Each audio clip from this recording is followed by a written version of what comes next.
Oi, gente. Hoje a gente vai fazer um próximo capítulo da live de hoje. Mas hoje eu vou ir lá pro quarto ver se alguma coisa tá lá. Já vai fugir, Sarinha? Não. Boa noite, gente. A graça e a paz de Jesus. Estamos esperando aí o povo entrar, compartilhar a live, a like da live. Aliás, Como fala? Esqueci agora. Compartilhar nossa live, né? Compartilhar a live. O link da live, compartilhar o link. Estamos esperando aí para a gente poder começar nessa noite nosso culto, a nossa adoração a Deus e a exposição da palavra de Deus. Tá bom? Olá, boa noite. Oi, Laudion, tudo bem? Kátia, Gleidson. Quem mais a foto não tá aparecendo aí pra gente? Vai falando. Fala, oi, eu tô aqui.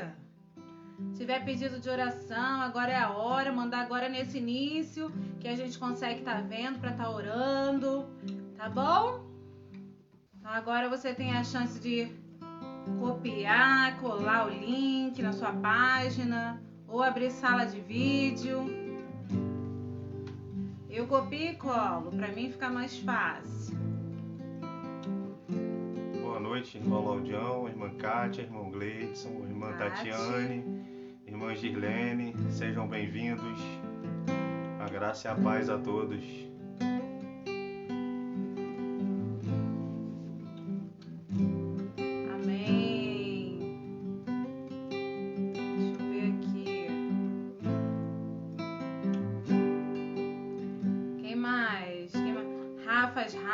Boa noite. Boa noite, a paz, Rafa. Irmã Andréia Vingo, né?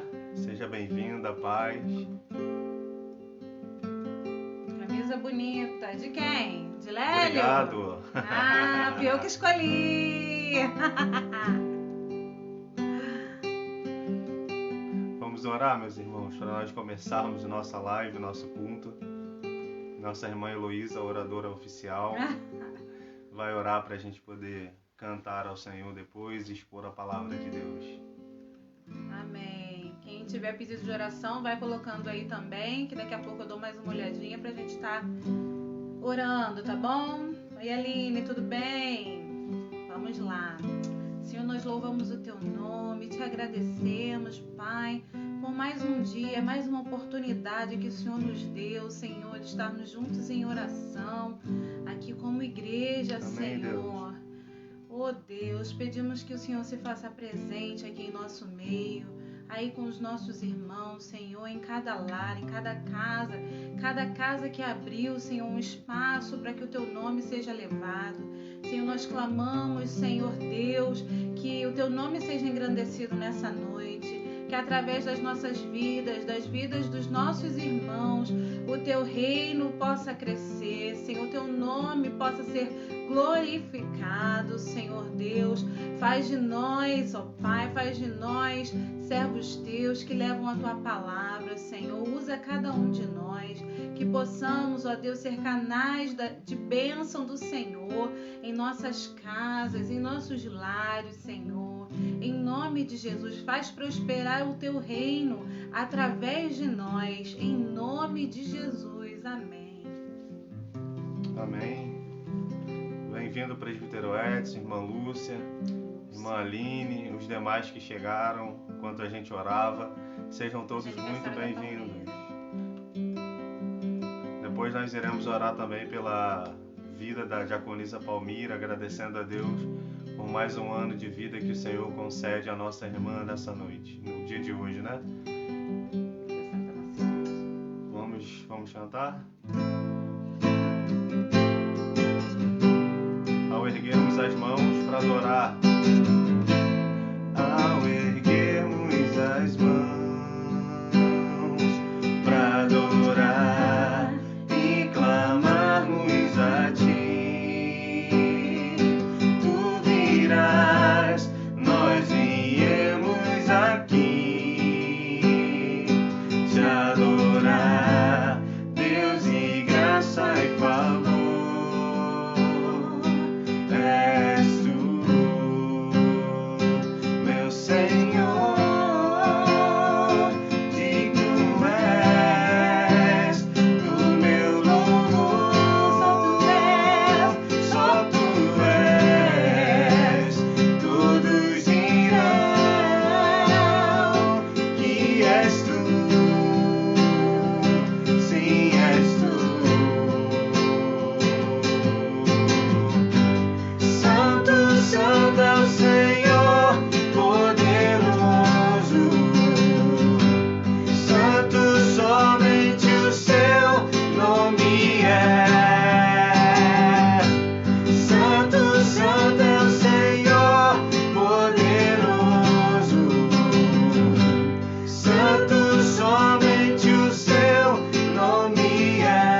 até nós por tua graça e favor.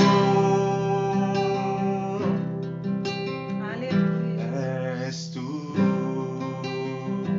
meu Senhor, digno és do meu louvor. Só tu és, todos dirão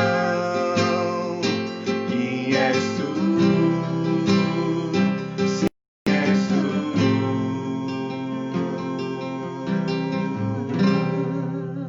Aleluia. Glórias ao teu nome, Eu Senhor. creio que tudo é possível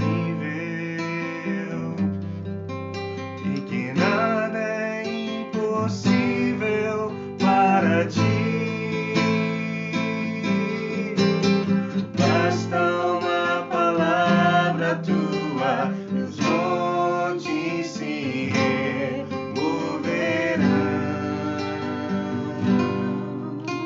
Eu creio que tudo é possível e que nada é impossível para ti. Basta uma palavra tua e os montes se removerão. Pois contigo saltarei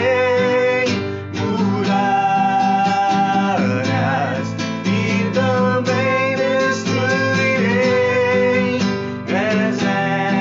exércitos, pois eu sou mais que vencedor.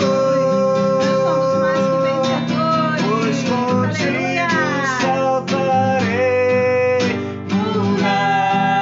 muralhas e também destruirei exércitos, pois eu sou mais que vencedor.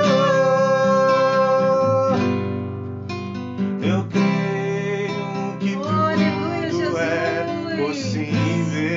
Nós louvamos o possível teu nome, é o Deus do e que impossível. nada é impossível para ti. Basta uma palavra tua, os montes se removerão. Pois contigo saltarei muralhas e também destruirei exércitos, pois eu sou mais que vencedor. Pois contigo saltarei muralhas e também destruirei exércitos, pois eu sou mais que vencedor. Pois eu sou mais que vencedor. Pois eu sou mais que vencedor.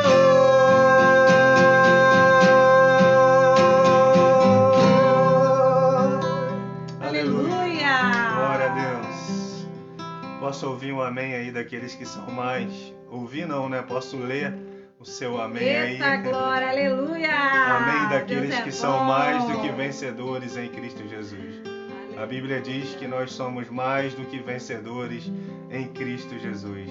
Porque nada pode nos separar desse amor, do amor que nos une a Deus, o amor de Cristo Jesus, pelo nome de Jesus, pelo sangue de Jesus, pela obra de Jesus. Nada pode nos separar do amor de Deus. Amém, aleluia. Glória a Deus. Nesse momento nós vamos orar pela aniversariante da noite, a diaconisa Palmira, e depois estaremos ministrando a palavra de Deus. E mais uma vez, a Elô vai orar. pela vida da diaconisa Palmira. Amém.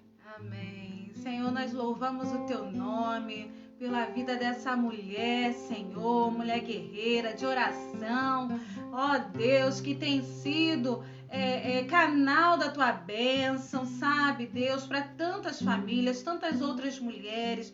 Nós pedimos ao Senhor que o Senhor dê força a ela, que o Senhor continue, Pai, enchendo a tua filha com a tua palavra, Aleluia. enchendo a tua filha, Senhor, com as tuas bênçãos, para que dela, Senhor, possa também irradiar bênçãos para outras famílias, outras pessoas, Senhor. Em nome de Jesus, dá vida, Senhor, integral por inteiro em Ti, que ela possa, Pai, viver plenamente no Senhor. Ó Deus, guarda a Tua serva, protege ela, ó Deus, que ela possa continuar sendo, Pai, uma boa mãe, continuar sendo uma boa irmã, Senhor, continuar sendo, ó Pai, ó Deus, alicerce aí na Tua igreja. Oh Jesus, nós louvamos o teu nome por aquilo que a tua filha já foi, por aquilo que ela é, que ela ainda há de ser, Senhor, porque nós cremos que ainda, Pai, tua filha ainda fará muitas coisas pelo teu reino. Em nome de Jesus, Pai, em nome de Jesus, aumenta os anos de vida com saúde da tua filha. Sabe, Deus, nós pedimos saúde, te pedimos alegria, Senhor, que ela possa continuar te servindo com alegria cada dia mais. Em nome de Jesus, nós nos alegramos junto com a nossa irmã por um ano que se passou, mais um ano que ela completou e muitos anos ainda que virão pela frente. Em nome de Jesus. Amém. Senhor, nós também colocamos em tuas mãos a vida do diácono Arthur e da nossa irmã Edilson, que vem enfrentando problema, Pai, de saúde, na sua visão.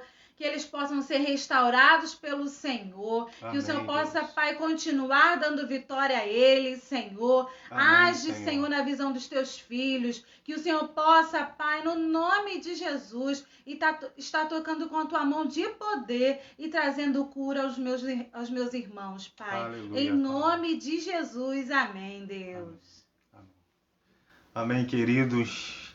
Queria compartilhar com você a palavra de Deus que está lá em Apocalipse, no capítulo 2, nos versículos 18 até os versículos 29. Então, Apocalipse, capítulo 2, versículo 18 até o versículo 29, é a carta à igreja a Tiatira.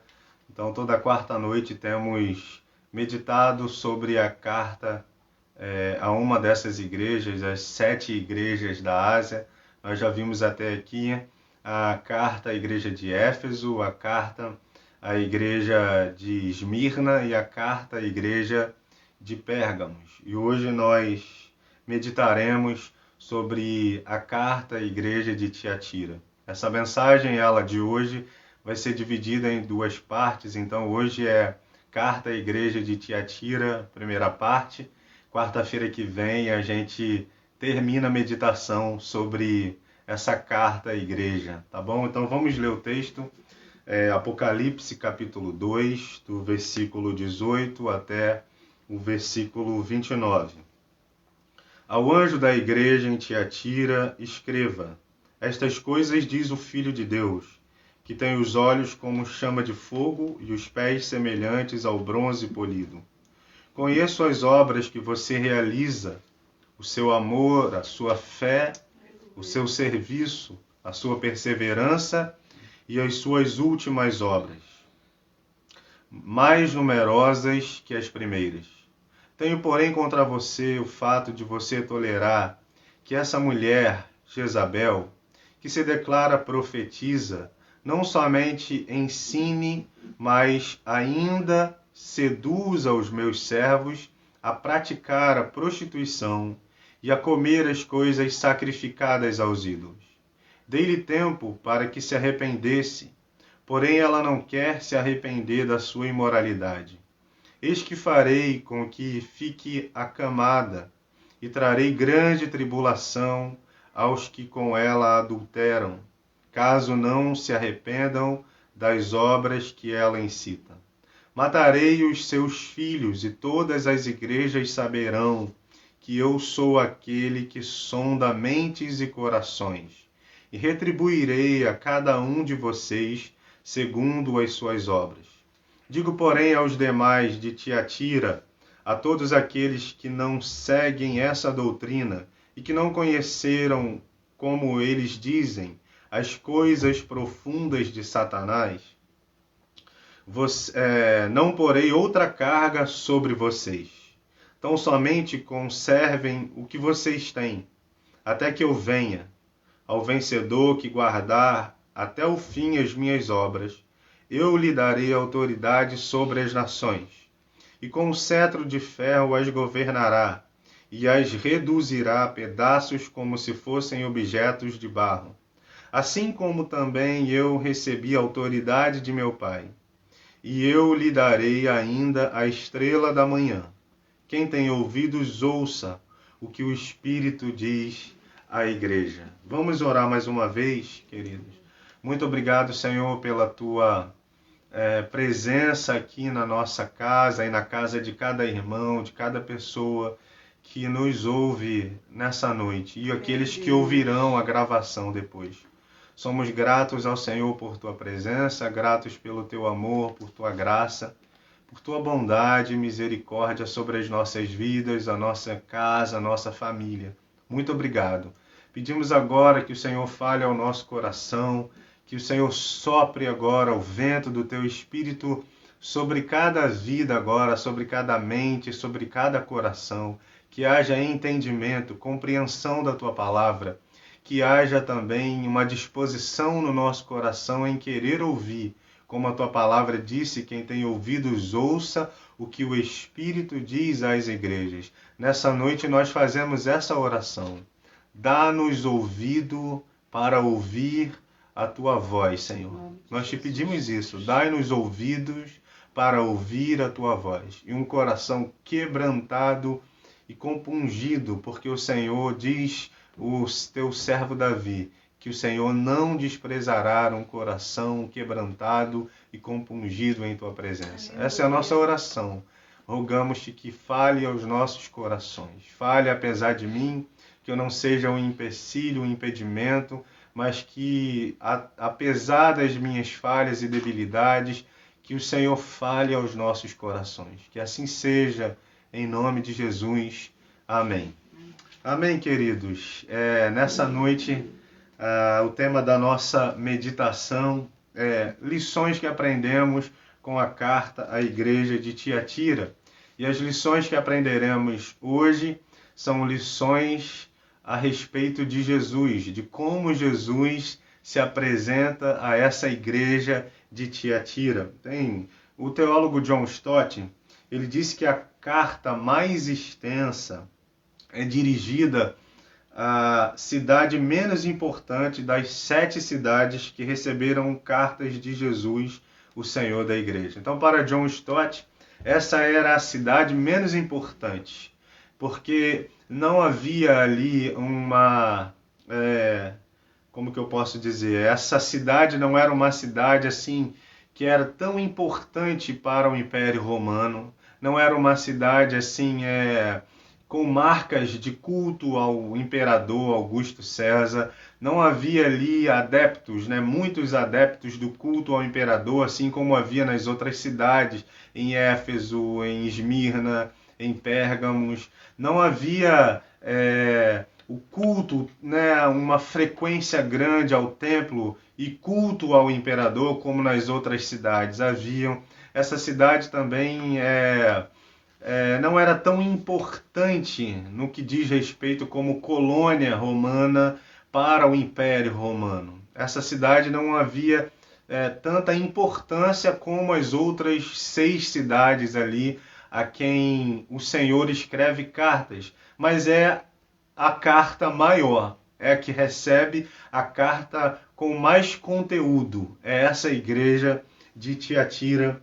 Essa cidade de Tiatira, ela não era um centro político, ela não era um centro religioso, mas a importância dessa cidade era uma importância comercial. O comércio ali era muito forte. lá havia, na cidade de Tiatira, alguns grêmios comerciais, algumas associações comerciais, algumas cooperativas comerciais. O comércio que era forte ali em Tiatira era o comércio de lã, o comércio de couro, o comércio de linho, o comércio de bronze. Havia ali o comércio de tinturaria, né? Os tintureiros, os alfaiates e os vendedores de púrpura. Inclusive, uma das representantes de um dos grêmios comerciais ou de uma das cooperativas comerciais na Europa era Lídia, aquela que foi a fundadora ali da igreja, né? Começa com ela, a igreja de Filipos, começa com a conversão da Lídia. Lembra ali de Atos capítulo 16, quando o apóstolo Paulo está em sua viagem missionária, ele então prega, ele chega ali na cidade de Filipos e ele vai para um lugar de oração, e ali naquele lugar de oração, diz o texto bíblico em Atos capítulo 16 que Deus havia aberto o coração de Lídia para receber a palavra de Deus. Essa Lídia, essa mulher que está registrada ali em Atos capítulo 16, era uma representante comercial de uma das cooperativas comerciais lá da cidade de Tiatira. Ela era uma vendedora, né, uma representante de uma loja de roupas de púrpura. Né? Ela trabalhava no comércio de venda de roupas de púrpura da cidade de Tiatira. Os teólogos vão dizer, inclusive, que ela foi a primeira pessoa da Europa a se converter ao cristianismo, a ter um encontro com Deus, a receber a palavra de Deus, a primeira pessoa na Europa. Provavelmente a Lídia também é a pessoa que volta para sua cidade em Tiatira e começa o trabalho ali. O trabalho, né, a igreja de Tiatira provavelmente deve ter sido fundada por essa mulher, por Lídia, essa comerciante, essa vendedora de púrpura. Mas o que acontecia naquela cidade é que aquela cidade, ela era a rota do correio imperial. O correio imperial passava por aquela cidade. Então ela tinha uma importância dentro da geografia, né, do Império Romano, assim dizendo, a rota geográfica dela era estratégica. Então a importância dela é geográfica. Bem, por esse caminho se transportava todo tipo de intercâmbio comercial entre a Europa e a Ásia. Então todo o intercâmbio comercial passava pela rota de Tiatira, inclusive o correio imperial. Bem, essas cooperativas comerciais, esses grêmios comerciais, essas associações, elas eram um tipo de sociedades secretas e elas funcionavam, né, de maneira que cada sociedade tinha o seu ídolo, tinha o seu Deus, podemos assim dizer. Cada um tinha seu Deus, cada sociedade comercial reunia-se em festa, né? Eles faziam festas e nessas festas rolava de tudo, né? Rolava a idolatria e rolava todo tipo de licenciosidade. No português mais claro, todo tipo de orgia rolava naquelas festas das sociedades comerciais. Bem, o cristão que vivia em Tiatira e que trabalhava do comércio, ele tinha de tomar uma decisão. Trabalhar no comércio, mas não se render aos deuses que a sociedade, né, a qual ele trabalhava adorava. Também não participar das festas de orgias que eram celebradas no encontro secreto dessas sociedades. Isso não era algo assim que era visível para as pessoas comuns. Isso era tratado entre as quatro paredes ali dessas sociedades comerciais. Mas dentro das quatro paredes rolava de tudo, da idolatria às orgias que haviam ali nas sociedades comerciais, nas cooperativas comerciais. O cristão da igreja de Tiatira, ele tinha de optar ou pela orgia ou pela santidade. Essa era a grande questão que estava pegando para a igreja de Tiatira. Diante disso, nós vemos também, lemos no texto, que o Senhor fala sobre uma mulher que está incitando a igreja. Bem, a cidade de Tiatira, e ela era profundamente marcada pela visão gnóstica, pelo gnosticismo.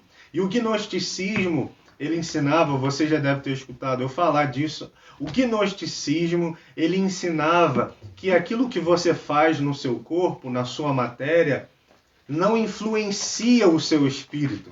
Então você pode ser uma pessoa devota a Deus, ter sua espiritualidade, mas ao mesmo tempo que você tem sua devoção espiritual ao seu Deus, ou seja lá que Deus, ou que imagem, ou que ídolo for, mas aquilo que você faz no seu corpo físico não afeta a sua alma, não afeta o seu espírito. Então, os gnósticos ensinavam que sua matéria não influencia no seu espírito. Por isso você pode viver a dualidade de buscar a Deus, mas ao mesmo tempo participar de festa onde rolava orgias, onde ninguém era de ninguém, como diz a música, né, dos tribalistas, né? Eu sou de ninguém, eu sou de todo mundo e todo mundo é meu, e todo mundo me quer bem. Então, essa era a música tema das festas, das orgias que haviam nas sociedades comerciais ali em Tiatira.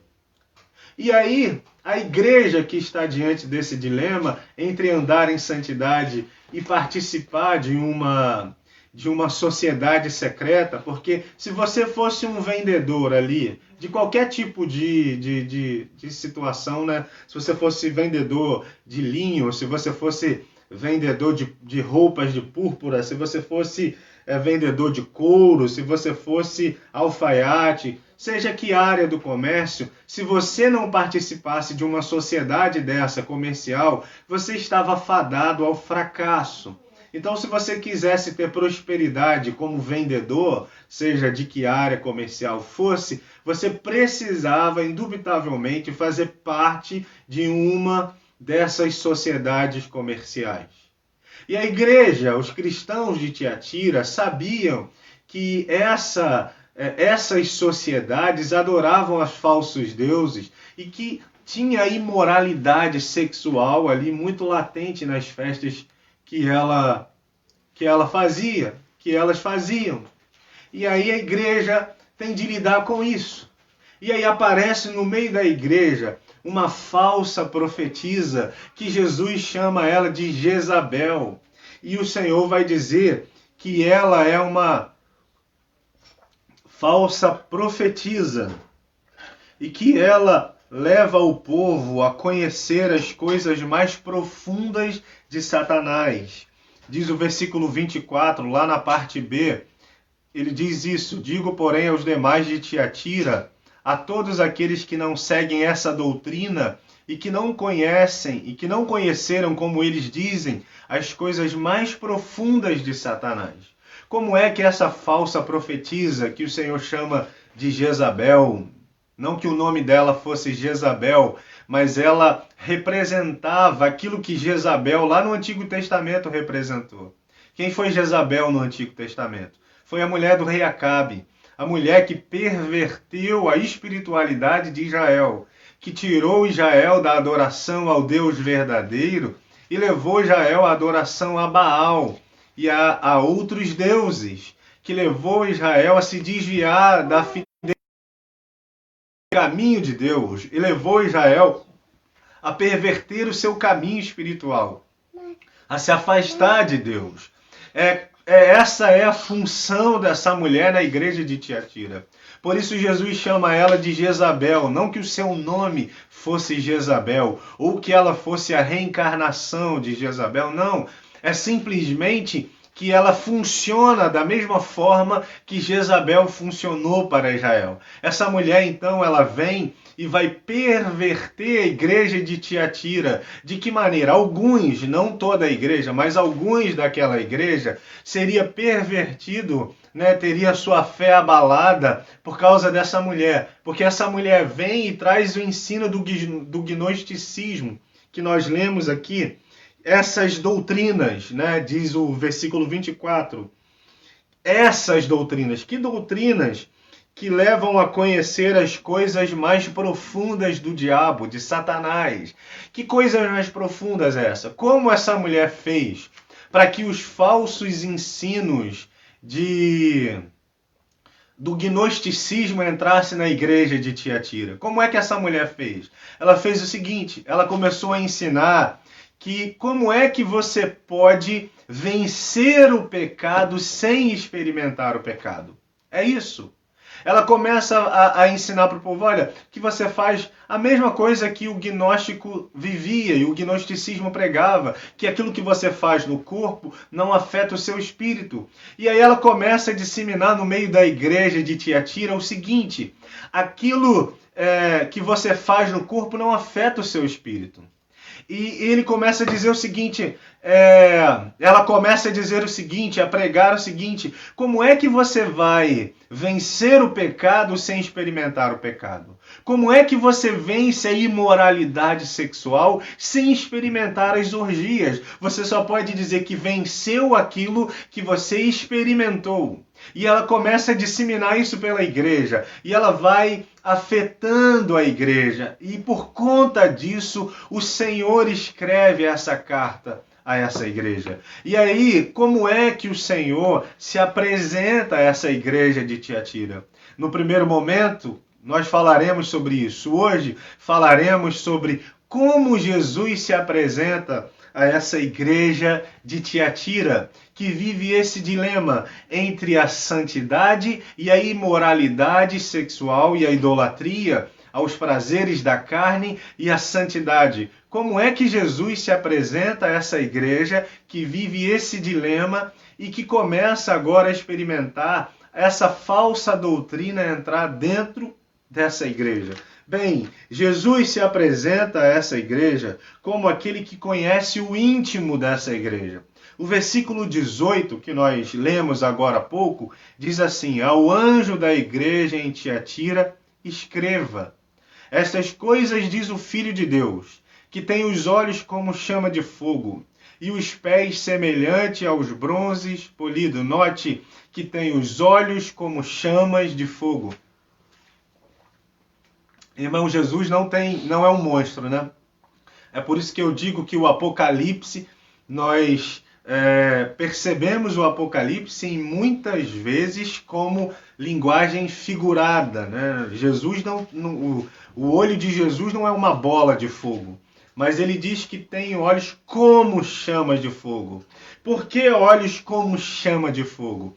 Porque são olhos que iluminam a escuridão da nossa alma. Os olhos de Jesus veem na mais profundo abismo em que nós nos encontramos. Ele vê aquilo que vai no nosso íntimo.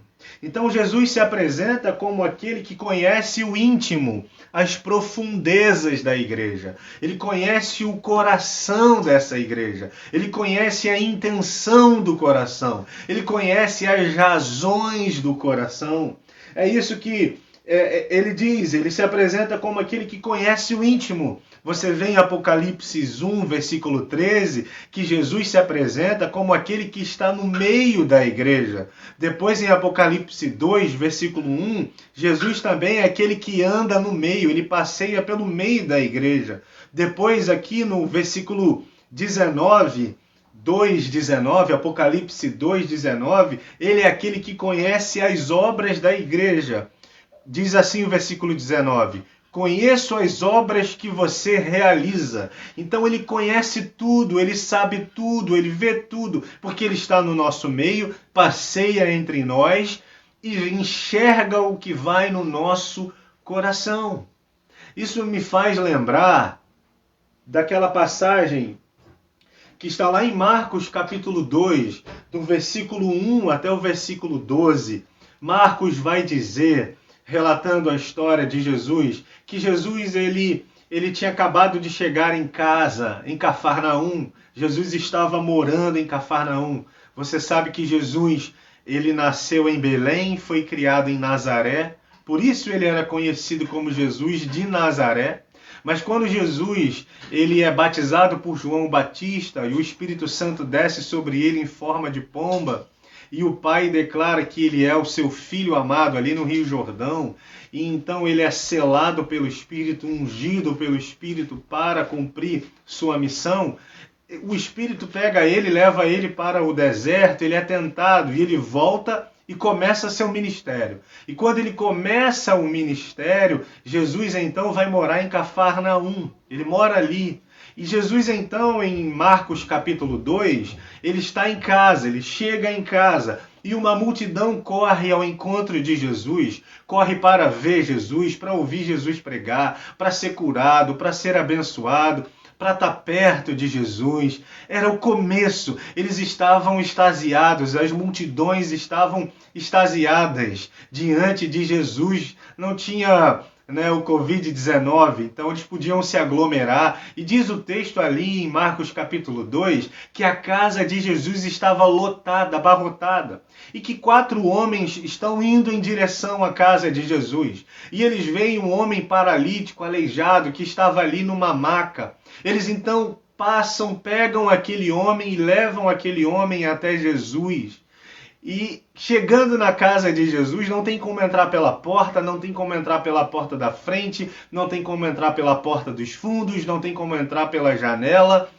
A casa estava lotada, as pessoas estavam do lado de fora, uma aglomeração geral. E eles então decidem o seguinte: vamos colocar esse homem por cima do telhado. E ali foi criado o elevador. Eles amarraram uma corda na maca daquele homem e tiraram o telhado da casa de Jesus e desceram aquele homem na maca até Jesus. Aquele homem veio descendo, parou na frente de Jesus. E aí Jesus, então, vendo a fé daqueles homens, porque fé, meus irmãos, é aquilo que nos faz acreditar que qualquer pessoa pode ser transformada por Jesus. Aquele homem foi curado, aquele paralítico foi curado não apenas pela fé dele, mas pela fé de todos. Porque o texto diz, vendo-lhes a fé. Jesus viu a fé daqueles 4 homens que pararam, que tiveram um tempo para parar, pegar aquele homem que estava largado à beira do caminho, ali muitas pessoas passaram por ele e abandonaram, desistiram dele. Por isso não podemos desistir da salvação de ninguém. O maior pecador que você possa conhecer, não desista da salvação, não desista da salvação dos seus amigos, dos seus parentes. Não decida, mas pastor, essa pessoa está cada vez mais difícil. Quanto mais eu oro por ela, mais ela se afasta de Deus, parece. Não desista, porque fé é crer que qualquer pessoa pode ser salva, que qualquer pessoa pode se achegar a Deus. Eles então levam aquele homem até Jesus. Jesus então vira para aquele paralítico e diz assim: os seus pecados estão perdoados. Na cultura religiosa judaica, eles atrelavam enfermidades ao pecado. Quando alguém comete pecado, provavelmente alguém era enfermo porque havia cometido pecado, ou aquela pessoa, ou o pai dela, ou a mãe, ou um antepassado. Então Jesus vira para aquele homem e diz assim: perdoados são os seus pecados. Os escribas eram homens religiosos. O escriba era aquele que era copista. Naquela época nós não tínhamos a Bíblia assim. Na época de Jesus existia o Antigo Testamento, mas o Antigo Testamento ele era em rolos. Eles eram escritos em rolos. E o escriba era aquele que ia copiando os livros, o copista. Hoje nós temos uma imprensa. A Bíblia, ela é feita numa prensa. E nós temos vários exemplares, mas naquela época era copiado mesmo, à mão. nos rolos. E a Bíblia diz que esses escribas, esses homens que lidavam com a palavra de Deus, no coração deles, eles pensaram assim: quem esse homem, esse tal de Jesus, pensa que ele é? Porque ele está falando uma blasfêmia. Só Deus pode perdoar pecados. E aí Jesus não ouviu eles falar, porque eles não falaram nada. Eles sentiram isso no coração.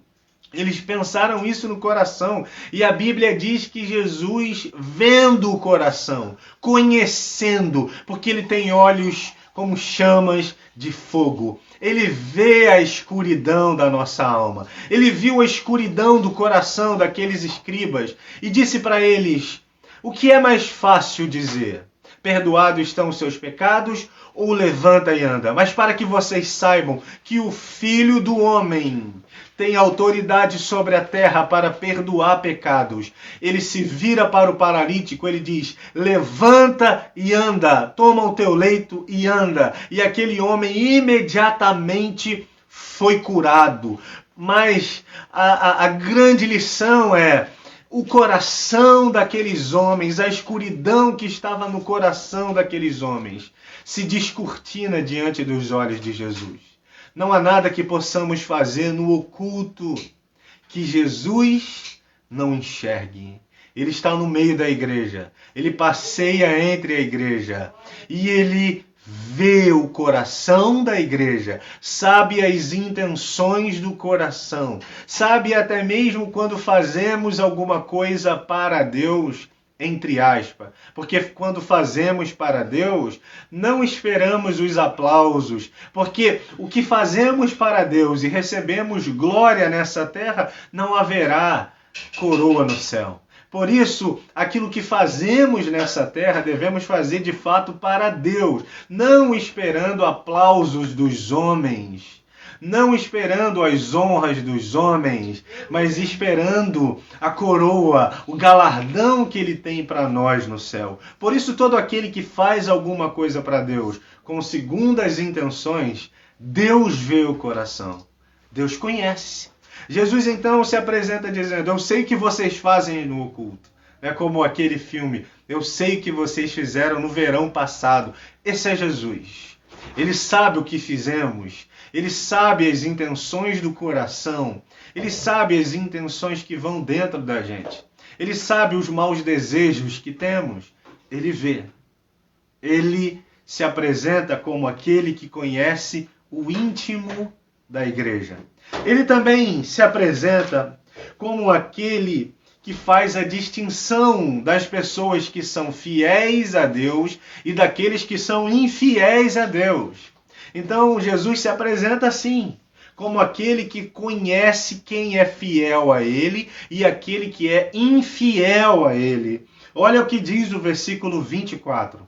O versículo 24 diz assim: digo, porém, aos demais de Tiatira, a todos aqueles que não seguem essa doutrina e que não conheceram, como eles dizem, as coisas profundas de Satanás, não porei outra carga sobre vocês. Note que Jesus diz, aqueles que não seguem essa doutrina. Haviam aqueles que eram infiéis, que se desviaram, que entraram por essa doutrina de Jezabel, que começaram a aderir àquilo que aquela falsa profetisa que estava no meio da igreja começou a ensinar. Haviam aqueles que se desviaram do caminho, mas haviam aqueles que permaneceram fiéis a Deus. Nessa igreja de Tiatira, irmãos, haviam 3 grupos de pessoas. Haviam 3 tipos de pessoas ali. Os que eram fiéis a Deus, os que estavam tolerando o pecado, né?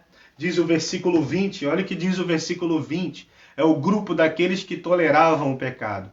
Tenho, porém, contra você o fato de você tolerar o que essa mulher, Jezabel, que se declara profetiza, não somente ensine, mas ainda seduza os meus servos a praticar a prostituição e a comer coisas sacrificadas aos ídolos. ou seja, a prostituição e a idolatria, como eu disse agora há pouco, que acontecia nas festas, nas reuniões secretas das sociedades comerciais de Tiatira. Então Jesus está dizendo que havia um grupo daqueles que toleravam, daqueles que não iam lá, mas compactuavam com aqueles, acobertavam aqueles que cometiam o erro. Mas também havia o grupo daqueles que estavam vivendo no pecado. O próprio texto diz que essa mulher seduziu alguns. Haviam aqueles que toleravam e haviam aqueles que foram seduzidos pela falsa doutrina e caíram no pecado que essa mulher ensinou-os a cometerem. Então Jesus diz que ele conhece aqueles que permaneceram fiéis. Ele sabe quem é o joio, ele sabe quem é o trigo. Jesus uma vez contou uma parábola para os seus discípulos dizendo sobre isso, que à noite que ele tinha uma plantação de trigo, mas que à noite o inimigo, o diabo, vinha e semeava o joio no meio do trigo. Mas ele diz que nós, seus discípulos, não sabemos distinguir quem é joio e quem é trigo, mas ele sabe. Por isso ele disse que naquele grande dia ele vai separar o joio do trigo. Mas é ele. Ele conhece quem é fiel a ele e quem é infiel a ele. Ele conhece quem vive de fato com o coração disposto a adorar a ele e quem de fato está com o coração em outro lugar. A palavra de Deus diz em Malaquias capítulo 1 de umas pessoas assim. O povo de Deus, ele dava qualquer coisa para Deus. Ele servia a Deus de qualquer forma. Naquele período, você sabe, no Antigo Testamento, a maneira de adorar a Deus era ir ao templo e levar um sacrifício, um animal a Deus. Mas Deus havia ensinado, prescrito no livro da lei de Moisés, como Moisés e os antepassados haviam ensinado ao povo de Deus, que eles deveriam levar um animal que deveria ser perfeito animal. Não deveria ser um animal manco, não deveria ser um animal com mancha, não deveria ser um animal defeituoso, deveria ser perfeito, porque representava Jesus, que é o sacrifício perfeito de Deus pela nossa salvação. Então, aquele povo estava oferecendo para Deus qualquer coisa.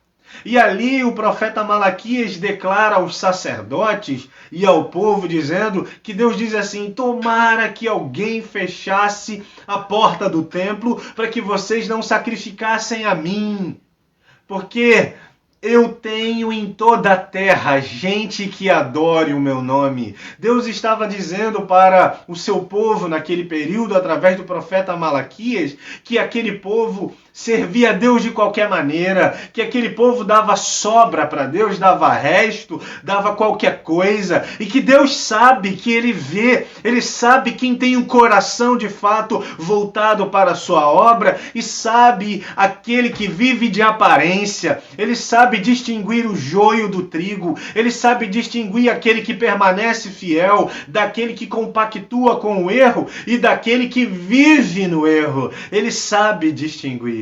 Jesus se apresenta assim a essa igreja. Ele é aquele que distingue quem de fato é adorador de verdade e quem não é.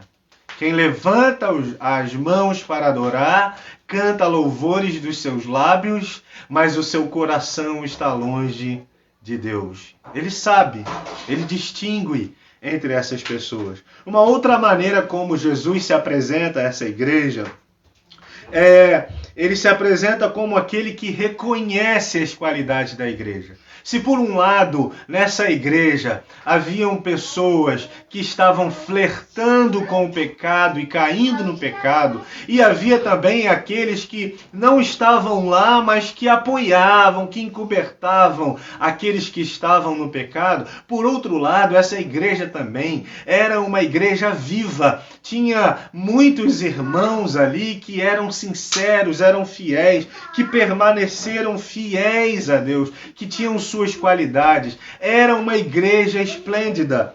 O Pastor Israel Belo, no seu livro Tem Mensagem para Você, da editora do Mundo Cristão, Pastor Israel Belo de Azevedo, ele diz que a igreja de Tiatira era uma igreja esplêndida. Seu amor a levava ao serviço, sua fé perseverança. Olha o que diz o versículo 19, não é isso? O versículo 19 aqui diz isso, Apocalipse capítulo 2, versículo 19, diz assim: conheço as obras que você realiza. Que obras são essas? O seu amor, a sua fé, o seu serviço, a sua perseverança e as suas últimas obras, que são mais numerosas que as primeiras. Essa igreja era uma igreja marcada pelo amor. Uma igreja que amava, ela tinha a maior de todas as virtudes. Quando você vê Paulo escrever a primeira carta aos Coríntios, no capítulo 13, você vê que o capítulo 12 e o capítulo 14, Paulo fala dos dons espirituais, da habilidade para servir a Deus, porque o dom nada mais é do que uma capacidade para servir a Deus. Isso é um dom. Dom é uma capacidade, uma capacitação que recebemos para servir a Deus. Ele coloca entre esses dois capítulos aquilo que é mais importante. Paulo diz lá no capítulo 13 que o mais importante, o que permaneceria de tudo, era a fé, a esperança e o amor. Mas o mais importante dos três, a maior virtude dessas três virtudes, fé, esperança e amor, a maior virtude é o amor. Paulo diz que essa igreja, Jesus diz que essa igreja, a igreja de Tiatira, era uma igreja do amor. Mas um amor que servia, por isso ele diz do amor e do serviço dessa igreja. E diz ainda que as obras que essa igreja fazia agora era maior do que as obras que ela fazia quando começou. Então, era uma igreja que tinha um amor e um serviço crescente. Era uma igreja viva, era uma igreja contagiante, era uma igreja forte, uma igreja em crescimento espiritual. Olha que coisa, irmãos.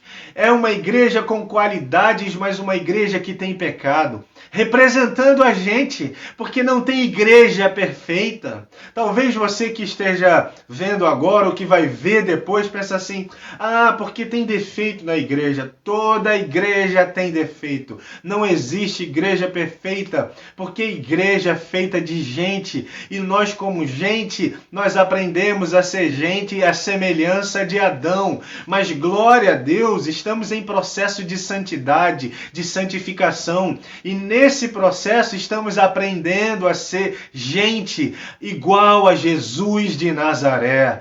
Aleluia, glória a Deus. Essa igreja é uma igreja que tem qualidades e defeitos. Tem gente que peca e gente que flerta com o pecado, gente que acoberta aqueles que pecam, mas tem gente que cresce espiritualmente. Tem gente que está vivo na obra de Deus, tem gente que está trabalhando, servindo a Deus em amor e servindo o próximo em amor.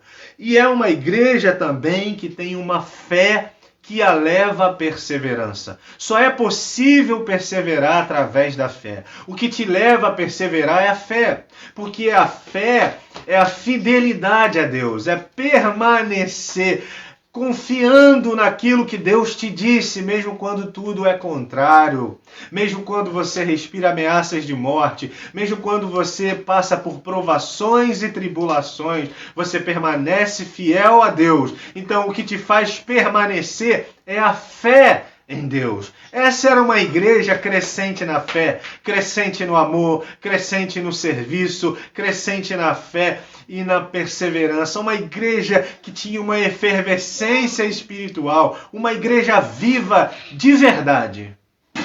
Jesus, então, conhece a qualidade dessa igreja. E eu queria dar um conselho para você que talvez esteja pensando, quando a pandemia acabar, depois que eu tomar vacina e as coisas ficarem ao normal, eu não vou voltar para minha igreja não, porque minha igreja é isso, minha igreja é aquilo. Meu irmão, se você mudar de igreja, você vai achar problema também em outras igrejas. Por isso, fique onde Deus te semeou, fique onde Deus plantou você. Uma vez o pastor Vanderlei, ele pregou essa mensagem aqui em Campo Grande, na nossa congregação. Ele disse: frutifique onde Deus semeou você. Então eu desafio você a voltar após pandemia e ser uma pessoa vibrante. Você pode escolher um dos 3 caminhos. Haviam 3 caminhos em Tiatira. Haviam aqueles que acobertavam os que estavam se desviando, que não estavam nem aí, a galera em cima do muro. Deixa, tudo bem, pode viver assim mesmo, tá tudo certo, quer pecar, peca mesmo. Haviam aqueles que estavam mesmo aprofundados no pecado, mas haviam aqueles que permaneceram fiéis, que estavam em crescimento espiritual, crescendo em amor, crescendo em serviço a Deus e ao próximo, crescendo na fé, crescendo na perseverança, crentes fiéis. Então eu desafio você a voltar à sua igreja e permanecer ali, ser fiel a Deus no lugar onde Deus semeou você. Porque a igreja é feita de gente.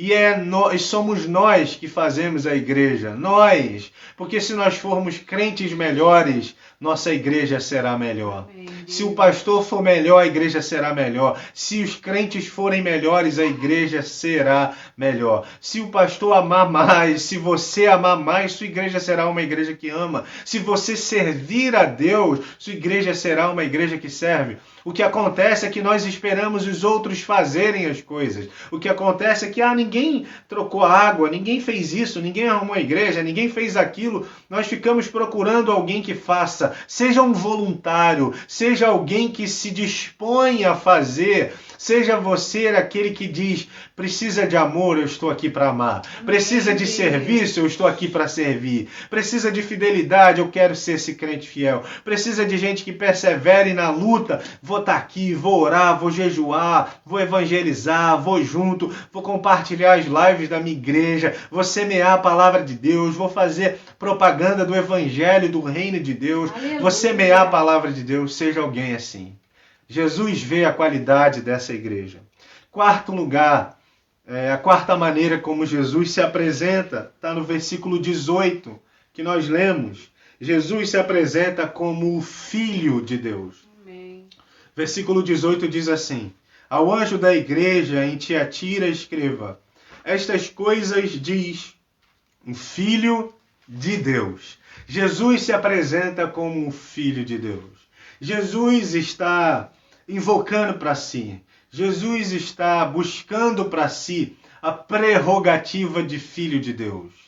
Porque antes da chegada de Jesus, os imperadores romanos, eles alegavam para si esse título de Filho dos Deuses. César, o imperador Augusto César, ele tinha o título de o Filho dos Deuses. Por isso ele fazia o que ele queria. Por isso até havia o culto a César, como nós estudamos nas outras cartas, né? Nas igrejas que nós estudamos para trás. A igreja de Éfeso fazia isso, a igreja de Esmirna, a igreja de Pérgamo tinha templos de culto ao imperador César, porque ele era considerado o Filho dos Deuses. Jesus então vem e vai requerer para si a prerrogativa de o Filho de Deus. Ele diz agora: olha para mim, porque eu sou o Filho de Deus. Eu cheguei, o Filho de Deus chegou. E é isso que nós vemos e que Israel presenciou quando viu o batismo de Jesus. As pessoas que estavam em volta do Rio Jordão, que estavam ali no dia em que Jesus foi batizado por João, uma voz do céu declarou: este é o meu filho amado. Então nós vemos que Jesus, ele é o Filho de Deus. Ele diz: olha, sou eu o Filho de Deus. Não é o imperador. Vocês não têm de ouvir ao imperador. Vocês não têm de ouvir essa falsa profetisa. É a mim que vocês têm de ouvir. É a mim. Quando Jesus se manifesta, eu já falei isso de outras vezes, mas é bom lembrar para a gente compreender que a Bíblia ela é um livro zipado, ela está toda ligada, tudo faz sentido na Bíblia, tudo tem a ver com tudo, né? Quando Jesus chama os discípulos para subir o monte da transfiguração e ele então se descortina, né, da sua humanidade, revela a sua divindade, os discípulos têm uma visão de Jesus, de Moisés e de Elias. E aí a voz do Pai declara: esse é o meu filho amado, a ele ouvi. Então agora, se você quer ouvir a Deus, não é mais através da lei e através dos profetas. Vocês me ouvirão. Deus estava dizendo para os discípulos, aqueles 3 apóstolos que estavam com Jesus, Pedro, Tiago, João, Deus estava dizendo para eles: agora vocês me ouvem através do meu Filho. Este é o meu Filho amado, em quem eu tenho prazer. A ele ouvi. Jesus é o Filho de Deus. O apóstolo Pedro já havia dito isso numa revelação de Deus. Antes de subir o monte, ele já havia dito isso porque Jesus pergunta aos discípulos: o que a multidão fala sobre mim? E aí a Bíblia diz que os discípulos disseram: eles dizem que tu é Elias, Jeremias ou João Batista. Naquele momento, João Batista já havia perdido a cabeça. Ele já havia sido decapitado, ele estava morto. Então, a multidão pensava que Jesus era da mesma escola profética de João Batista, de Jeremias e de Elias. E aí Jesus, então, muito bem, a multidão pensa que eu sou um profeta. E vocês, o que vocês pensam que eu sou? E aí a Bíblia diz que Pedro faz um relato lindo de quem Jesus é. Ele diz: tu és o Cristo, tu és o Messias esperado de Israel, Aleluia. Tu és a esperança de Israel, mas não só a esperança, tu és o Filho de Deus. E quando ele diz isso, ninguém naquela época ousava chamar outra pessoa de filho de Deus dentro da cultura religiosa de Israel. Eles eram filhos de Abraão, mas não filhos de Deus. Quando Pedro declara isso, ele está dizendo: tu és filho de Deus, tu tens a mesma natureza, tu tens o gene de Deus, tu vem de lá, tu é o filho de Deus, tu é o próprio Deus entre nós. Ele está dizendo: tu és o próprio Deus que se manifesta entre nós. Jesus se manifesta a essa igreja de Tiatira dizendo isso: eu sou o filho de Deus. Mas tem mais uma coisa. Ele se manifesta também, ele se apresenta a essa igreja como aquele que tem os pés semelhante ao bronze. Diz isso no versículo 18. Versículo 18, a parte B diz: estas coisas diz o Filho de Deus, que tem olhos como chama de fogo e os pés semelhante ao bronze polido. Quando ele usa essa expressão, ele está fazendo um link, né, com Daniel capítulo 2. Você lembra de Daniel capítulo 2, quando o rei Nabucodonosor ele tem uma visão, e nessa visão ele vê uma estátua muito grande, e ele vê os pés dessa estátua, né? E ele vai falando de que forma a estátua ela é formada. Ela é formada de barro, de bronze, de prata, de ouro, e uma pedra cai sobre a cabeça daquela estátua e derruba, destrói aquela estátua. Nós sabemos que a interpretação desse texto é de que a pedra é Jesus, ele é a pedra angular, diz o apóstolo Pedro, que foi rejeitada pelos construtores, pelos religiosos de Israel, mas para nós, os eleitos de Deus, ele é o nosso amado, ele é, meu Deus, ele é tudo para nós, ele é tudo que temos, ele é tudo para nós, ele é a pedra angular, é o fundamento da igreja, é a base da nossa vida, é a nossa esperança. Glória a Deus. Aleluia. Por Jesus e pela obra de Jesus na cruz do Calvário para nos salvar. Glória a Deus por isso. Então nós sabemos que a pedra é Jesus, é o reino de Jesus que derrubaria o reino dos homens. E ali aquela estátua tem as pernas de barro. Mas aqui Jesus se apresenta em Apocalipse como alguém que tem as pernas, os pés de bronze. Os pés de bronze. E o bronze está falando exatamente de autoridade. Está falando de força e estabilidade. Se aquela pedra, se aquela estátua lá de Daniel se quebra e se destrói, Jesus tem os pés de bronze, não cai, não se destrói, não oscila, não é instável. Estabilidade é o reino que não terá fim, é o reino de Deus que não terá fim, que foi trazido por Jesus em sua primeira vinda. Ele disse que ele veio para trazer o reino de Deus. Ele diz: arrependei-vos, porque o reino de Deus está próximo. Próximo não é próximo de vir, próximo é chegou, está entre nós. Mas onde está? Jesus disse: o meu reino não é deste mundo, não se vê com os olhos, é um reino espiritual, invisível. Esse reino trazido por Jesus na sua primeira vinda, esse reino de Deus é inquebrável, é imutável, é estável, nada pode tirá-lo do governo. Está dizendo que ele é soberano, que ele governa, que ele tem autoridade sobre tudo e sobre todos. Aleluia! A Bíblia diz, irmãos, que ele tem os pés de bronze, as pernas de bronze, os pés de bronze, porque ele tem autoridade. Ele tem autoridade, ele tem poder. Autoridade e poder estão em suas mãos. E eu termino lembrando daquela história do encontro de Jesus com um centurião. Aquele centurião clama que Jesus cure o seu servo, o seu escravo que está enfermo. E a Bíblia diz que ao chamar Jesus, ele manda um recado para que Jesus vá à sua casa curar o seu servo. Mas ele diz assim para Jesus: eu não tenho dignidade, eu não tenho condições, eu não sou digno de receber o Senhor na minha casa. Por isso basta o Senhor dar uma palavra e o meu servo, ele ficará curado.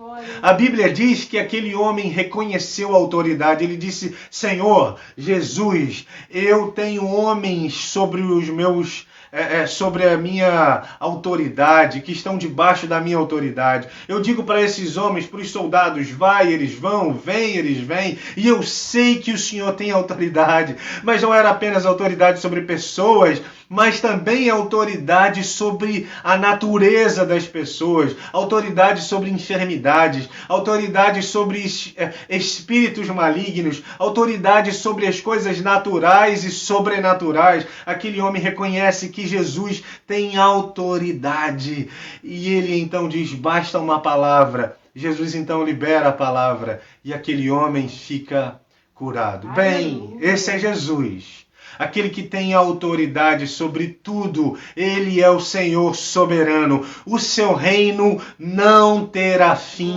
O seu reino não terá fim. Aleluia. É estável. Ele é soberano. Glória ao nome de Jesus. Como é que Jesus se apresenta a essa igreja, meus irmãos? Ele é aquele que conhece o que vai no fundo do nosso coração. É aquele que conhece os segredos do nosso coração. E no último dia, nós prestaremos conta do que vai no coração. Quando o juízo vier, o que vai no coração será pesado por Jesus. Ele também é aquele que faz a distinção entre o joio e o trigo, entre aqueles que acobertam os que vivem no pecado, entre aqueles que vivem no pecado e aqueles que decidiram permanecer fiel. Ele é também aquele que conhece as qualidades da igreja, sabe que apesar das falhas que temos, há também em nós qualidades, porque, como eu disse, estamos em processo de santificação.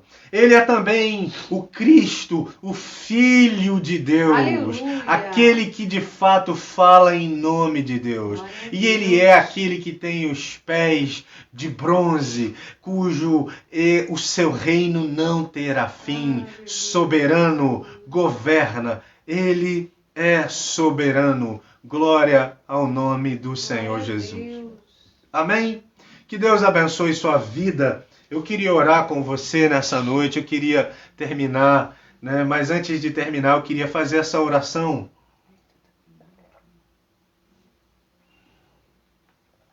E orar por você. Talvez você esteja como aquele homem ali, com alguém enfermo na sua casa agora. Jesus tem autoridade. E se você está debaixo da autoridade de Jesus, se você se submeteu, se sujeitou à autoridade de Jesus, se coloque diante dele nessa hora. Coloque seus dilemas, suas enfermidades, suas mazelas no coração, as escuridões da sua alma, do seu coração. Apresente a Jesus agora. Essa palavra é uma palavra de alerta que nos chama, que nos convoca a olhar para dentro de nós e a refletir na escuridão que vai lá dentro e dizer para Jesus: há de fato escuridão. Mas se há escuridão, ilumina com a tua luz, purifica a minha vida, purifica a minha alma. O maravilhoso de perceber nossas escuridões é que Jesus põe luz na nossa escuridão. Amém, Jesus. O maravilhoso de olhar para o nosso pecado é saber que ele purifica o nosso pecado. É como Isaías, que diz, diante da visão de Deus, ele diz o seguinte, ele diz: olha, eu sou um homem de lábios impuros e habito no meio de um povo de impuros lábios. Mas a Bíblia diz que o Senhor então manda um anjo que tira uma brasa viva do altar e toca nos lábios de Isaías e purifica. Se a palavra de Deus descortina nossas impurezas, se a palavra de Deus revela o nosso pecado, ao mesmo tempo há uma predisposição em Deus para nos purificar dos nossos pecados, para iluminar a escuridão da nossa alma. Por isso eu queria orar. Vamos orar? Senhor, muito obrigado por essa noite. Obrigado pela tua palavra. Tu és aquele que olha o coração e sabe o que vai de errado em nós. Por isso, seja aquilo que tiver errado na nossa vida, nos leva ao arrependimento, nos leva ao quebrantamento, nos ajude a consertar nossa aliança contigo, a consertar nossos corações, nossos caminhos.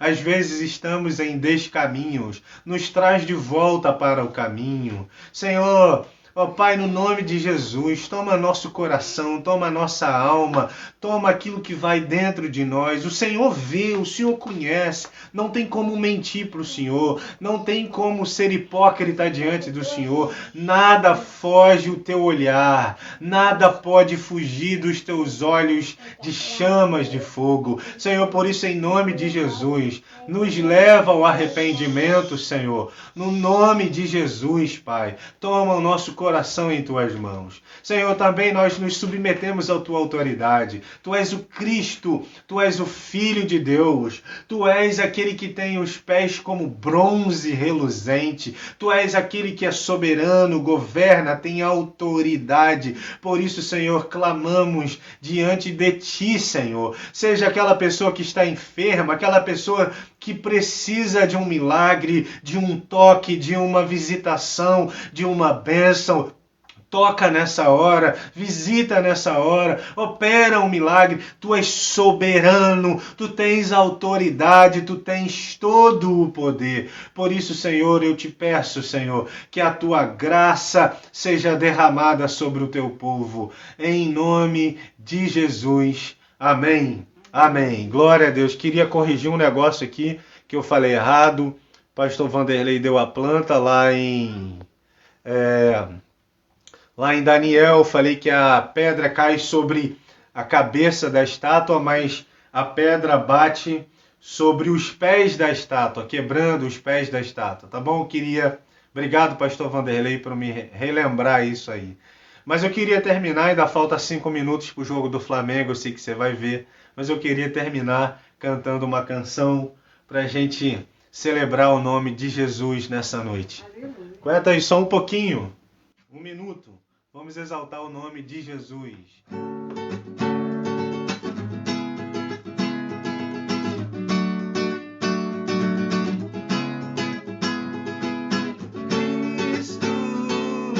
Cristo, tu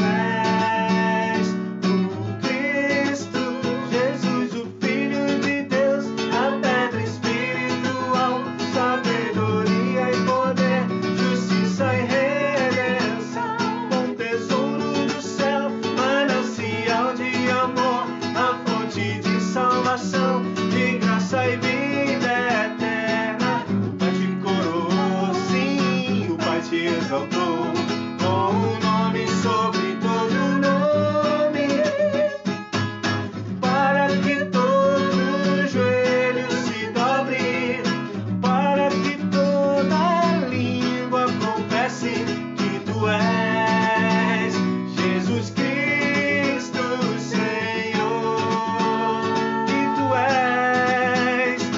tu és Jesus Cristo, Senhor. O Pai te coroou, vamos lá. O Pai te coroou, sim, o Pai te exaltou com o nome sobre todo nome, para que todo joelho se dobre, para que toda língua confesse que tu és Jesus Cristo, Senhor. Sim, tu és, que tu és Jesus Cristo, Senhor. Que tu és Jesus Cristo, Jesus Cristo, Jesus Cristo, Senhor. Aleluia. Que o Cristo de Deus abençoe tua vida nessa noite. Obrigado você que esteve conosco até agora. Um beijo no coração. Deus abençoe sua vida de maneira especial. Uma boa noite abençoada a todos em nome de Jesus. Amém. Sara. Sarinha quer mandar um beijo, gente, para vocês. Só um minutinho aí. Sarinha vai mandar um beijo.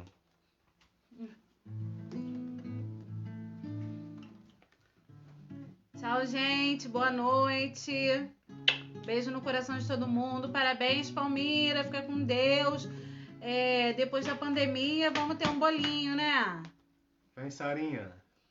Tchau, pessoal. Manda beijo pra todo mundo. Feliz aniversário abençoado, Diaconisa Palmira. Deus abençoe sua vida. Pai, gente, fica com Jesus.